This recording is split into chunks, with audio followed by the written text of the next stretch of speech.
Imagine downloading an update for the software you use regularly, and instead of giving you new features, it starts hunting for your passwords. In May 2026, this is what exactly all the developer community faced.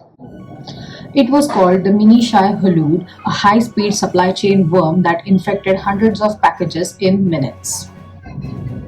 But how did it do this?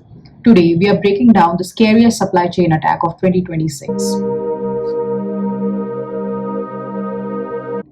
First, let's clear the air.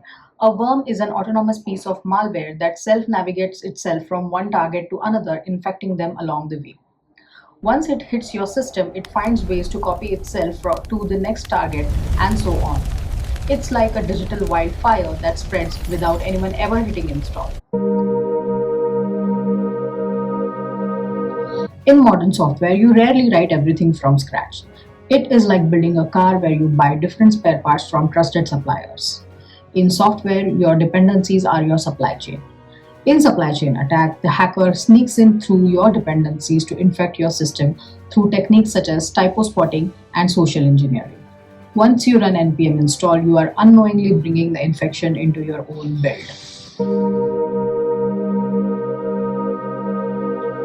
Team PCP, the hackers behind this attack, used something called as a PR trick to intrude into the TanStack repository. In a large open source project like TanStack, the contributors create their own contributors fork of the main repository. This is different from the product fork, which completely disconnects from the main repo after forking. A contributor fork can submit PR to the main repository. Once a PR is raised, a GitHub action called as pull request runs on the code changes of the PR in an isolated sandbox to test and build the changes. However, in case of TanStack, the team had configured to use a different GitHub action called as pull request target. When the pull request target runs, it checks out the code into the workspace of the main repository and runs the test and build workflows for it. This allows a GitHub bot to review a PR and add comments to it before it reaches the human reviewers. The attackers exploited this trade-off to poison the shared build cache. Later, when the actual maintainers of the TanStack ran their production release workflow, they pulled down the poisoned cache. This is how the worm successfully intruded into the production repository of TanStack. After intruding, the worm immediately extracted their OIDC tokens and used official credentials to publish malicious versions of their packages to the entire world. The most terrifying part? A Viper daemon. If you realized you were hacked and tried to revoke your tokens, the worm would detect it, and as a final act of spite, would delete your home directory.